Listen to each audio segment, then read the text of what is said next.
welcome to Table Talk. This week we are excited to have individuals from our Academy of Early Learning. We have Principal Farrah Owens, as well as Montessori lead teacher Kody Cannon. Thank you both for joining us today. Good morning. Good morning. Well, Table Talk is all about talks, togetherness, and transparency. And so this week, we're happy to learn a little bit more about our Montessori program in Marion County School District. So we look forward to the information that you have to share. And again, thank you for joining us. Thank you for having us. We're excited this year at the Academy of Early Learning to have all of our Montessori classes housed here at the Academy of Early Learning on our campus. In the past, we've had classes at North Mullins Primary and then primary here. So this year we are fortunate enough, we have growing pains by all means, but we are fortunate enough to have everyone housed here. Currently we have 66 lower elementary Montessori students with 3 classes, 2 of them being our hybrid face-to-face and of course 1 virtual. And we also have 3 primary Montessori classes with 33 kids. And they're all hybrid face-to-face. We were not able to offer a virtual model for those children because they're so young and coming into the program for the first time. They need those hands-on experiences, which Montessori encompasses a lot of. This program started in 2015. At the time, it was MEC, or the Mullins Early Childhood Center, with only 1 class and of 4-year-olds. And then as it became the Academy of Early Learning, there were 3 classes. Then eventually we got a lower elementary class over at North Mullins. Then we got 2 lower elementary classes, and now we're up to 3. So the program is growing, and we are very excited to have the program all housed here. It's just amazing to see, especially the lower elementary kids just come in and jump right back in like they left in March. So we're very excited and happy to have our program here. All right. Just just a brief overview. We get questions all the time from parents wanting to know, tell us a little bit about the Montessori program. Is Montessori for my child? And unfortunately enough, we have the choice here in Marion County because Montessori isn't for everyone. And the traditional model may not be for everyone, but it's I'm glad that we have that option. And here's just some contact information for us here at the Academy of Early Learning, and we'll get right to it. And Marie Montessori is the founder of the Montessori method. And here she says, the goal of early childhood should be to activate the child's own natural desire to learn. And we'll let Mr. Cannon, who's our master teacher here at Montessori, kind of tell you a little bit about Montessori and its approach. All right, so the Montessori approach is was developed by Dr. Maria Montessori, and she started off just trying to help poor children in Italy in the early 1900s, and she found that she didn't have to do too much to try to get them to work, and so she decided to make her own approach. And one of the biggest components to hers is the prepared environment, and the prepared environment is more of like a natural environment. When the students come into a Montessori classroom, they'll have it'll be kind of calming and peaceful. If you come in, you won't hear a lot of talking loud. You won't hear any like yelling or screaming or anything like that. It'll be very calming, very relaxing experience. And then the environment is already prepared for the students. So from when they come in, it's already set for them to go ahead and start learning from the lessons and the materials that are on the shelf. So she helped to foster the development of what's considered the whole child. So not just the academic side of it, but also the social and emotional side of the child.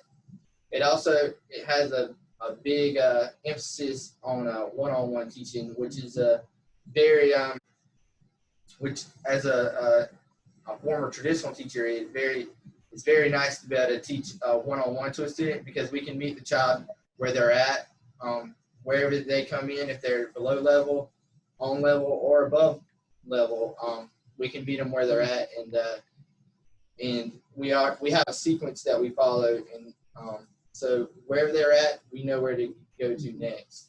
And that's one of the questions that we get from parents all the time, or a misconception, is that Montessori is only for gifted children or children that typically do well, but Montessori is for everyone, even the child that struggles. It's a perfect fit for them because the teachers are facilitating lessons at their levels.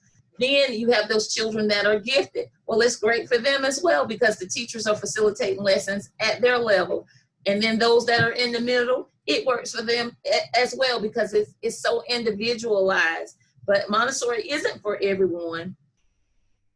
But I'm glad that we have the choice. So parents ask all the time, what do you think? Do you think it'll be good? Well, it all depends on the child. If they're self-directed, if things like that. And then so when you come in there, you'll see that we have a lot of hands-on materials, what's called multi-sensorial learning materials. But you'll see that they're very hands-on and they're pleasing. So it's supposed to attract the child to the materials so that they want to work on it. And then another key component is by the end of the Montessori, when they leave us, we want them to be auto education, which means we want them to be independent and we want them to be lifelong learners.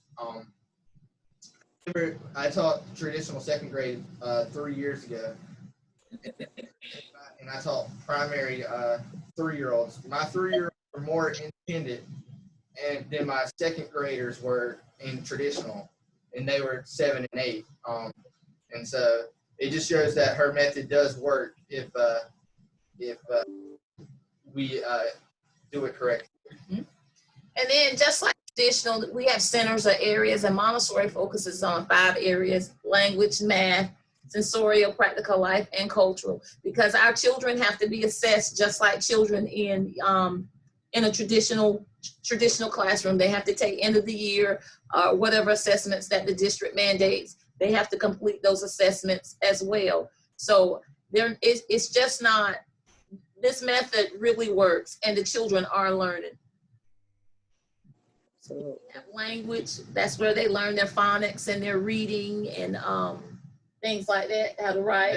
And so Marion Montessori, she instead of focusing on letter identification, she more focused on letter sounds. And so they'll learn their letter sounds before they learn letter identification. And if you see the right picture, you see the pink ones on the rug. That's called sandpaper letters. Those are a main aspect of a primary Montessori classroom, and that's so that when they do the sound, that they get the feeling of it as well. So they're gonna be touching that, and so they're gonna be using those hands-on materials to help them learn better. Because Dr. Montessori wasn't an educator; she was a scientist, and she did the scientific method to figure out, and she figured out that they learn better by touching and tasting and smelling and using all their senses. This is one of my favorite areas, the mathematics. We have 5-year-olds who already know how to do two-digit addition. It's just the method and how they learn to count. They're all they're the long beads right here. These girls are counting probably by, the Goldens are 10 up to 9 or 10. That's it. Yeah, the golden ones are 10. They're counting by 10, and they're going all the way up to 700, 800 counting. So they're technically learning to multiply in kindergarten. And here's shorter chains. These are, I think, the purple are 5. Yeah, the purple 6. Purple 6. But here are the shorter chains, and here you see all the different manipulatives that they use to add and subtract. To some of them, they do addition and subtraction in kindergarten. Some of them are already at that level. Yeah, the math ones we have, as all the lessons have the materials, but the math one is the best sequence of any curriculum that I've ever taught. And so and it builds upon it. I had 5-year-olds that were doing double multiplication, and they were getting them right. They were going to they go to the thousands in 4K, so they learn their thousands place and their hundredth place in 4K, which is really that's a second grade standard when they get to the thousands place. Another area, like it's similar to the housekeeping center in the traditional 4K, but we call it the practical life. And that's when they just do simple things. It builds fine motor skills with the spooning and the pouring, especially for young kids. And a task such as sweeping. These are areas in the practical life. They fold clothes. They sew. They do all kinds of things that they not only will they use it in the classroom, but they can. That's why we call it practical life, because they take it out. Those are skills that they will learn or will need as adults. And see, the practical life is to make them more independent. They don't need the help of an adult. They learn that they can do stuff on their own, that they don't need the teacher or they don't need their mom or dad to help them to do everyday tasks. Having them help prepare dinner or snacks or lunch. That's something, before COVID, they would have snacks or help prepare snacks and things like that. And sweeping. Sweeping. Sensorial. Sensorial is just like the main hands-on ones that you have, and it's going to teach. It's going to build upon their math skills. So you'll see spatial awareness in there. You see that the far right, the pink tower. That's the mainstay in Montessori classroom. That teaches concentration, order, focus. They'll see greater than, less than, just with that. And that one's actually the pink tower. It's a 3-year-old one and a 2-year-old lesson. My 2-year-old has done the pink tower before. That's actually a 4-year-old that has only been here a couple of days, is already building this tower correctly. And puzzles was a big thing in sensorial as well, putting together and taking apart puzzles. And then cultural, that's another big one. The cultural, so in Montessori we have we call thematic units, and so in cultural it's kind of like a broad term. That's like that's where we're going to teach social studies and science, and in Lower L, which is what I teach, is we have botany, we have zoology, so they learn a lot of different things, and a lot of the things that we teach in Lower L, those things are usually about 4th and 5th grade standards that we go ahead and teach, because they have already got the ones that for 1st and 2nd grade, they get that in primary for science and social studies. And so a lot of it is we'll talk about the world. A lot of it's talking about, in cultural, we'll talk about different cultures and how to be respectful and be tolerant of all different kinds of cultures. And so we'll talk about different countries and continents and different things like that. These are actually pictures of a globe, well, a globe or a map or globe, a picture of a globe or a map, where actually a kindergartner was labeling the continent. So, I mean, you push the children as far as they can go. Here's another one. He's labeling the states, the United States. And these kids right here are actually placing the animals that are native to the various continents on this map. And this is just a picture. The Montessori classroom is so calming and soothing. It's very neat and organized. Materials are on the shelves. The children, they learn the rules and procedures, especially in the primary. So by the time they're in Lower L, they're ready to go. Yeah, that's a picture of that. There's a lot of space because you'll see, you walk in a Montessori classroom, you're not going to see desks. You'll see tables, and so but most of the time they're going to work on the floor, and they'll work on a rug. The rug is a lot of parents have asked me why do they work on rugs? That's strange, but they work on rugs because it keeps them focused and organized on what they're doing, and so it keeps all the materials in one place, because If not, they can just have them everywhere. And then, but it keeps them focused and organized on what they're doing, and so that helps them focus. And Maria Montessori found that that kids strive to have that organization in their lives. They would rather be organized than be for it to be chaotic. We want to thank everyone for taking time out to listen to our little presentation on Montessori. If you have any questions, we're here. I don't know all the answers. I'm still learning, and I'm still fascinated by the Montessori method. And we have some great teachers here that have been teaching it for a while, as well as some novice teachers that are just excited and doing great things in their classroom. But if any parent is interested or anyone's interested in finding out more, we may not be able to bring you physically into the building, but we'll find ways to show you sample lessons or things that are going on in the building with Montessori. Again, we're just so fortunate to be able to have that choice to offer to our parents. Is overall, our scores, when we look at our data, our children are growing. When we look at our KRA data last year, we had over 80, close to 90% of our 5-year-olds who were in kindergarten ready. They were kindergarten ready when they got there. So we're very proud and pleased as to where our program is moving. Okay.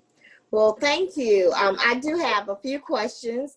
Can you name your Montessori teachers that are in the building this year and tell if they are lower L or upper L? In our primary, we have Ms. Mia Brown, who is the veteran, so to speak. Ms.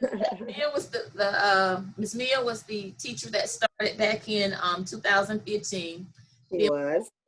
Ms. Lindsay Strickland came along, and now Mr. Andrew Fiorentino. He was very excited about teaching.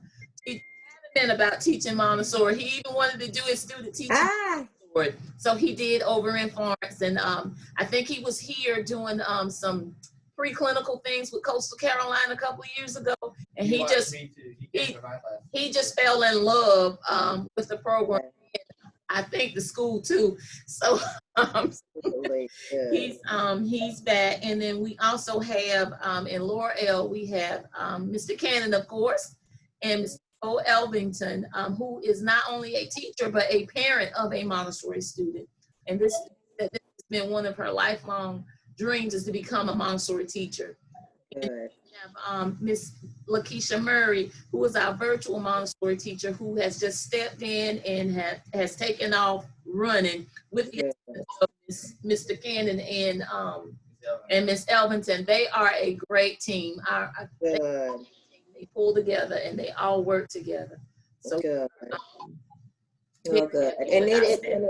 And it really is a great team. And I do want to say, you mentioned that Miss Mia Brown is a veteran, and in all honesty, when we originally approached the idea of Montessori, she did not hesitate, and I think that she really does a great job with it.